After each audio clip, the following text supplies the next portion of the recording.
So in this video we're going to be talking about Gaius Julius Caesar, the most famous of all the Romans, and in many ways the culmination of many things that we've been talking about in terms of the Republic, even as he brings about its destruction.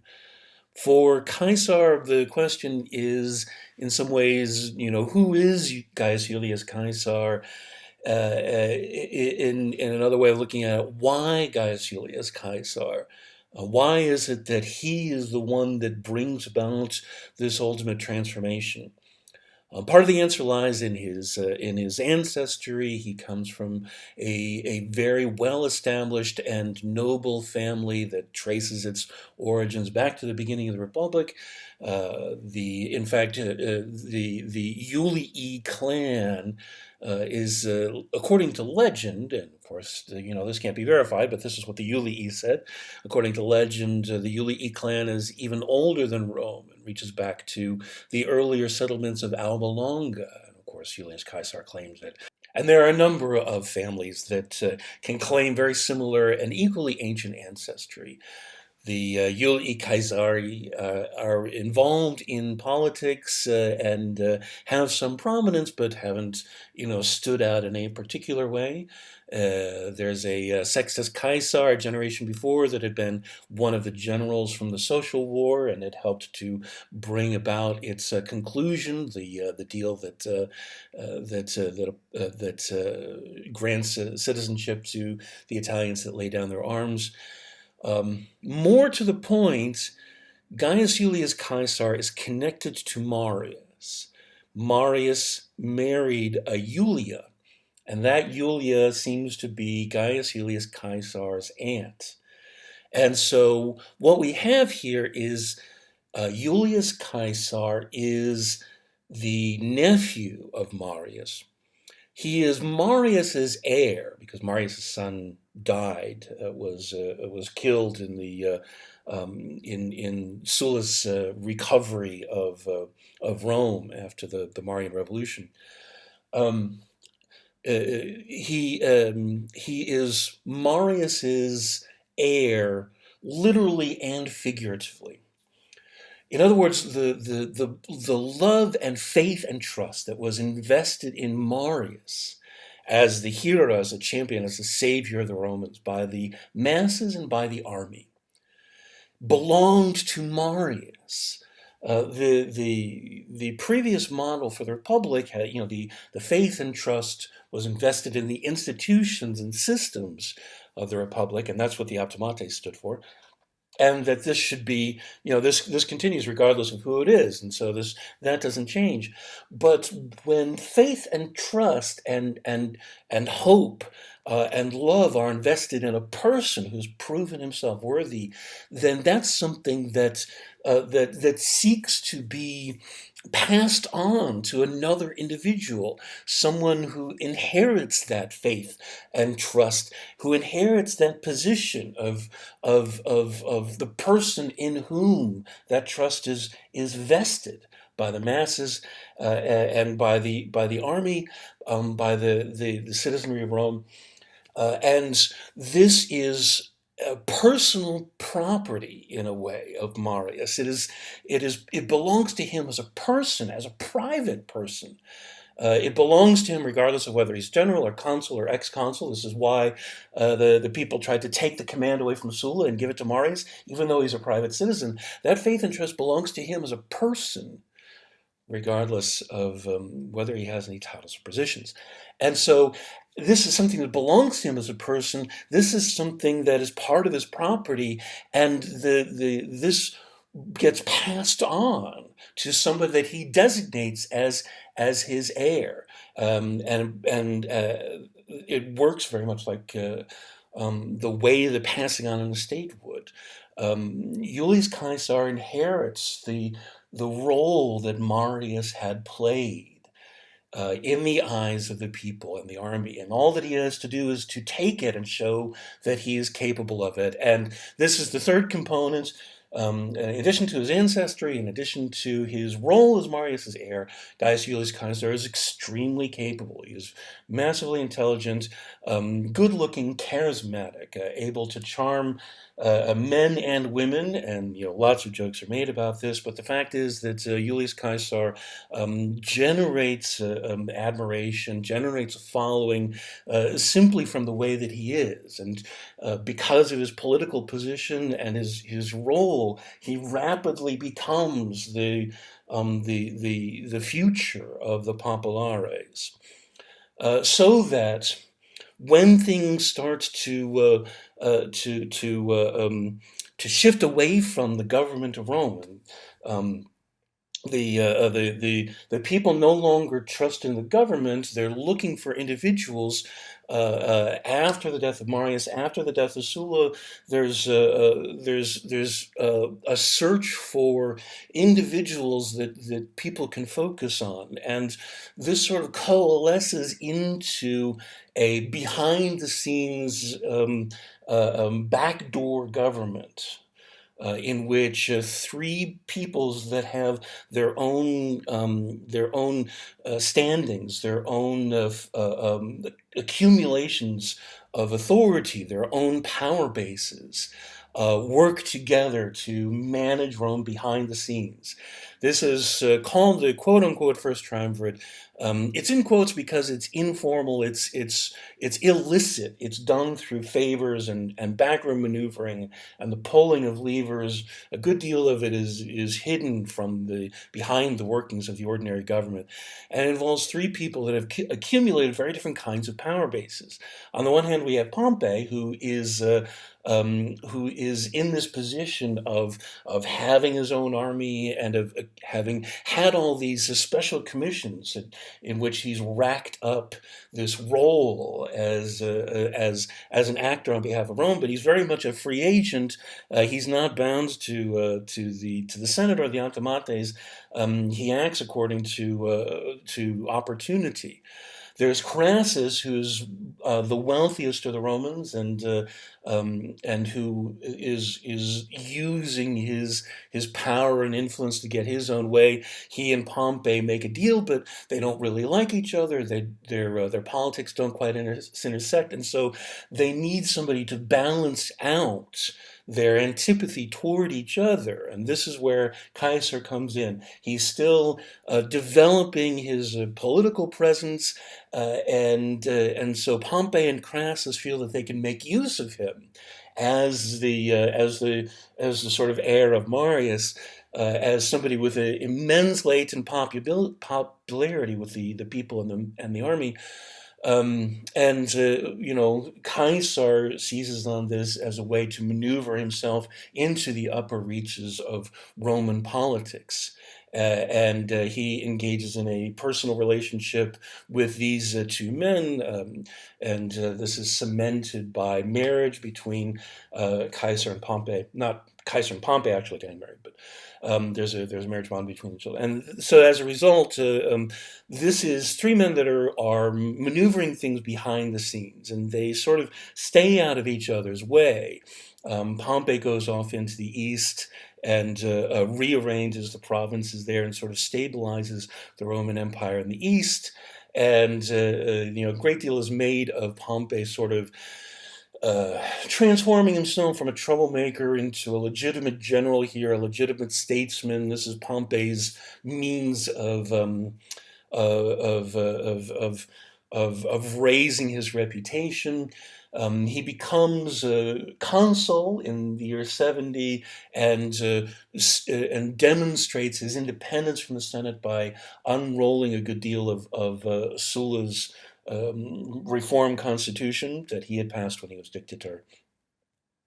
Meanwhile, Julius Caesar retreats to Gaul. He becomes governor of the three provinces in Gaul, and he spends a good deal of time there, Romanizing the tribes that are already under Roman dominion and engaging in war to further Rome's presence in Gaul, taking it all the way to the English Channel and even into Britain. Britain has been a long-term goal of the Roman Empire because it's a great source of tin.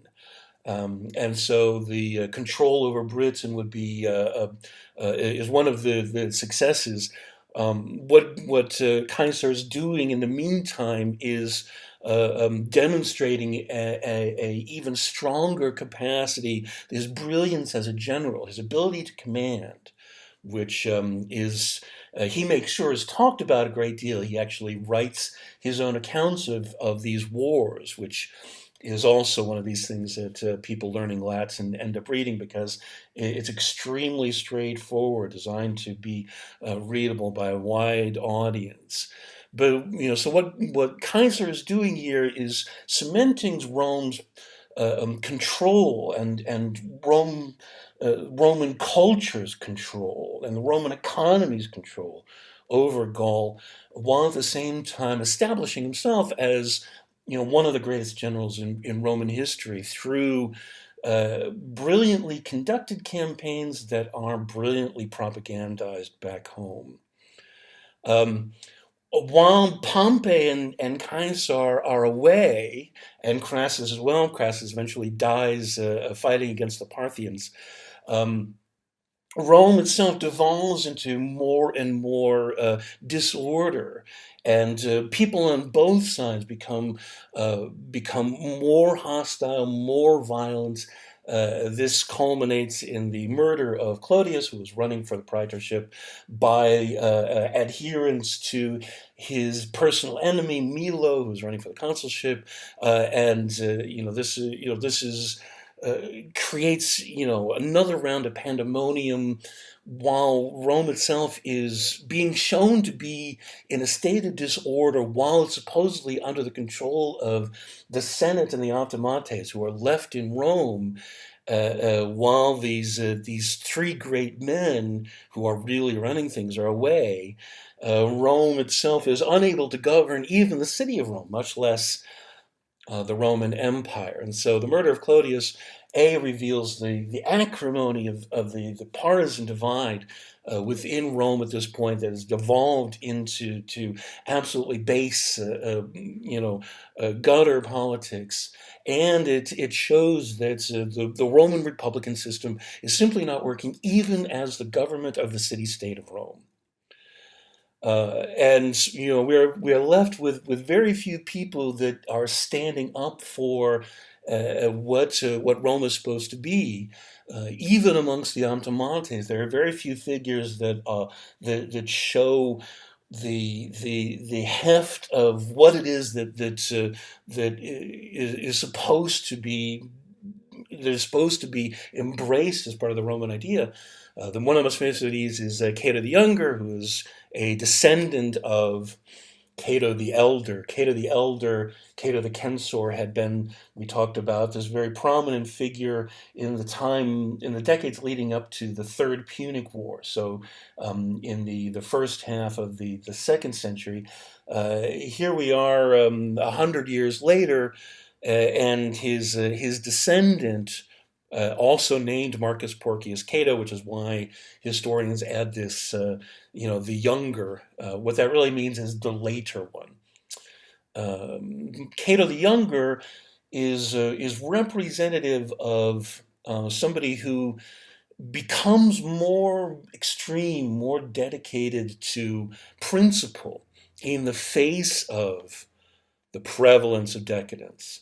And so Cato the Younger stands for as pure as possible, the embodiment of the Mos Maiorum, the asceticism and the rejection of luxury, the rejection of ostentation, the rejection of ambition and glory. Cato the Younger very proudly shuns everything that has to do with wealth and ostentation. He takes his role as a priest very seriously. He sees himself as a statesman, and perhaps as an embodiment of an idea. One of the things that's happening in Rome at this time is that the idea of Stoicism is spreading through Rome, having originated in the Hellenistic East. Stoicism is spreading through Rome, and its ideals appeal very strongly to conservative elitists like Cato the Younger. Stoicism calls for the embracing of principle and the rejection of emotional demands upon the self.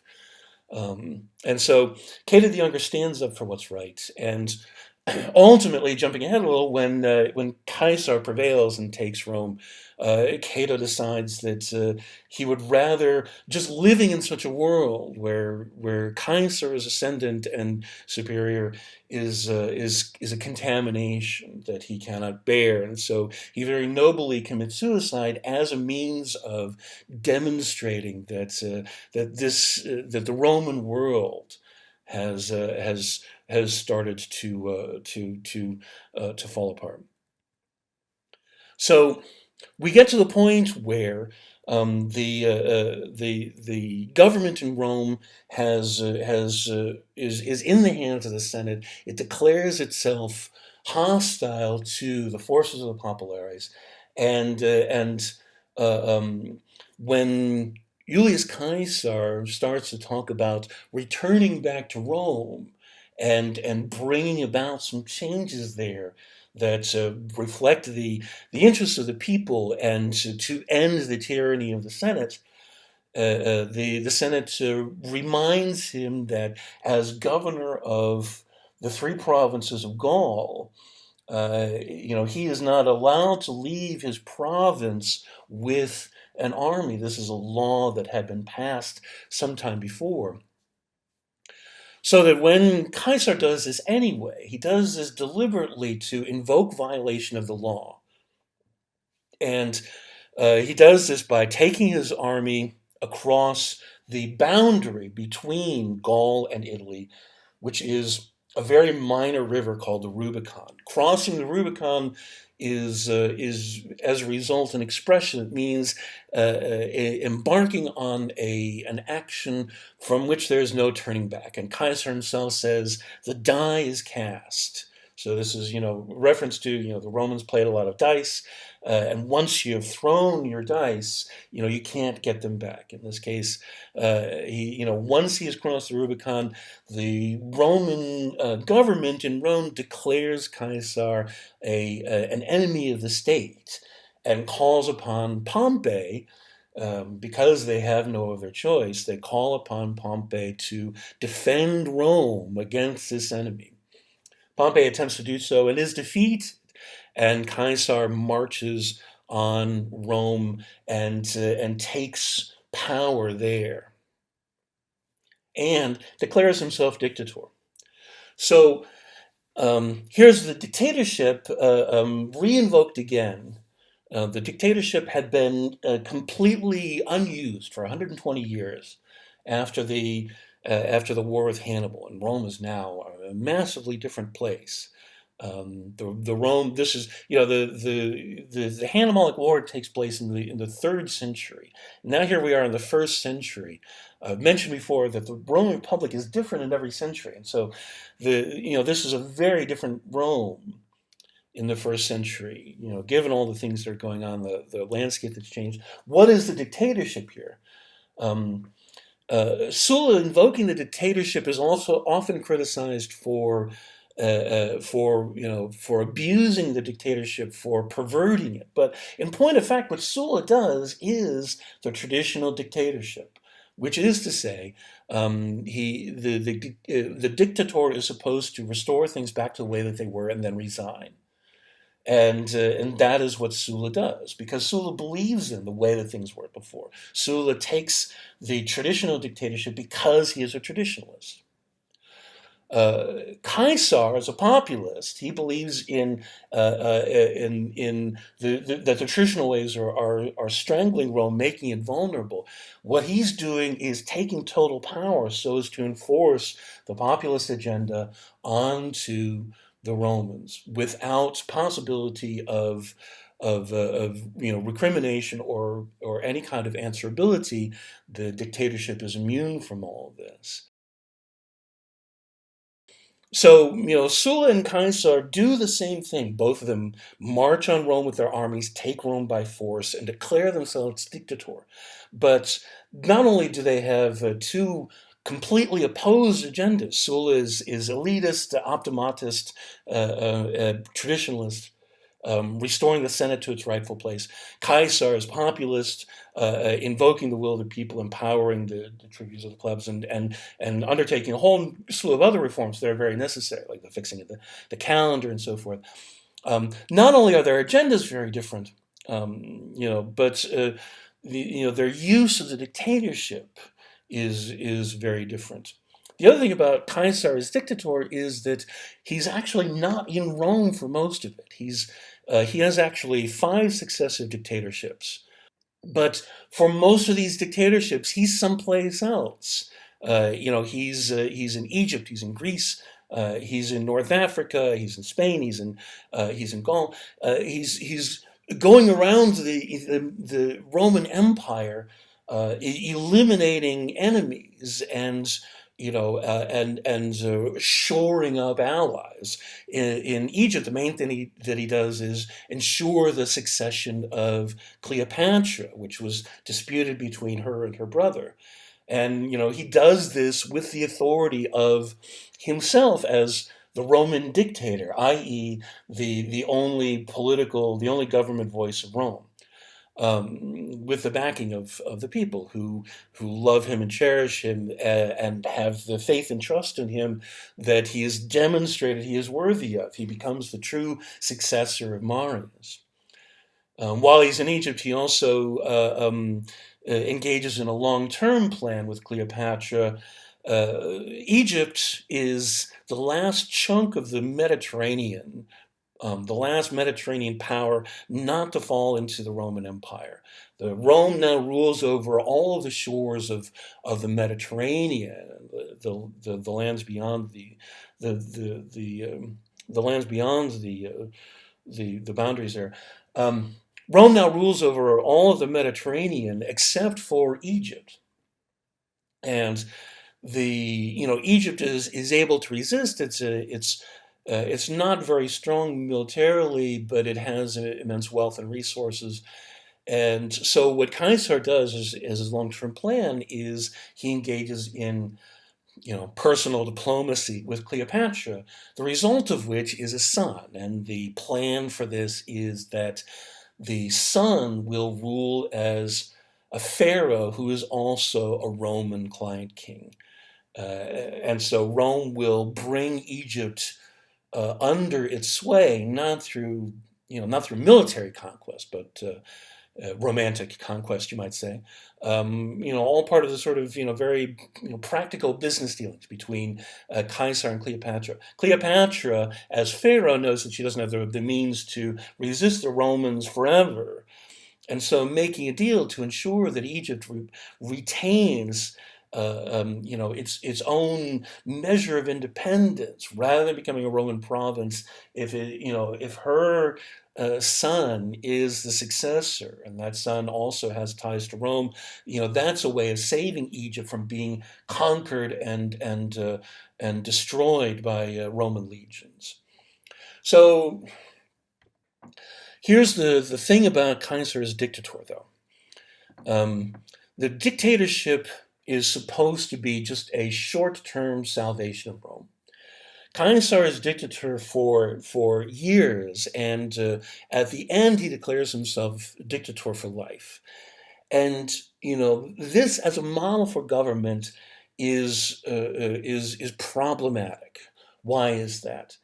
In the History of Ancient Greece class, we talk about the Greek tyranny and how Greek tyranny is, in the short term, a means of relieving the people from pressure, from the oppression of the aristoi, by bringing a champion of the people to power and making things better for the people. But the Greek tyrant is only ruling over and acting on behalf of part of the citizenry. The Greek tyrant is an agent of the masses and hostile to the aristocracy. And so the tyranny in Greece creates an inherent divide, an inherent friction that creates problems for the stability of a city rather than solutions. Here we have the same problem with Caesar. As Caesar is using the dictatorship to rule essentially as a tyrant. He is a champion of the people. He has the constituency of the people and the constituency of the army on his side. But he is actively hostile to the nobility and engages in all sorts of slights and means of demeaning the Senate to demonstrate that his faction has won, their faction has lost. And so what this does is it creates this permanent chasm within the government of the city-state of Rome and of the Roman Empire, which only breeds instability. So, the stories of how Julius Caesar gains power and uses his power, even those that are admiring of him and his acumen, his political sensibility, his intelligence, his unquestioned military prowess, all of this is still, focused on how he uses power to further the ends of his faction. He engages in a number of very important reforms: debt relief, the fixing of the calendar, which was now, completely out of line with the seasons, and making it so that it permanently stays aligned with the way that the solar year works, and a number of other things that were absolutely necessary. But the way in which he governs is on behalf of only part of the citizenry, and even accounts that praise him see the short-sightedness of this and present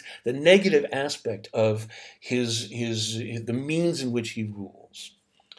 And ultimately, this is what leads to his assassination. His assassination comes within 6 weeks of him declaring himself dictator for life. But the dictator for life thing isn't really what gets him killed. The dictator for life thing is simply a demonstration of, okay, on the one hand, you can look at this as the dictatorship. You're supposed to resolve the problem that got you appointed. You're supposed to resolve the crisis in order to return things back to the normal pre-crisis state. Well, the crisis that Rome is facing is that the republic is broken. It doesn't work. And so, in a sense, Caesar, if you were acting as a traditional dictator, Caesar couldn't resign because there is no resolution. There is no fixing this crisis. The republic is broken. You guys can talk about, is Caesar a good leader? Is he good for Rome? Does he do all of this out of ambition and seeking personal glory, or is he actually acting on Rome's behalf? I would love to hear how you guys think about this in the forums. But the real thing that makes it a tipping point, Caesar's actual rule in Rome has mostly been theoretical. He's been very present in Rome very seldom, a few weeks at a time here and there over the course of between the crossing of the Rubicon in 49 and 44. He's in Rome a few weeks at a time. Leading up to the assassination of 44, he's been there maybe 5 months, which is the longest he's been in Rome at any given time. His actual rule as dictator is mostly theoretical, and the intolerability of it is that he is planning on making it permanent. This caustic division between him ruling on behalf of his faction and not ruling on behalf of Rome. And it has to be done now because Caesar is about to leave again and go off to war with Parthia in order to avenge the Romans against the Parthians for their killing of Crassus. So this is why it has to happen now on the Ides of March because Caesar is about to leave again, and so in a way this is Caesar's mistake, that he rules on behalf of faction and divides the Romans in order to bring about a stable means of one-man rule. The republic doesn't work anymore, and so what is the alternative?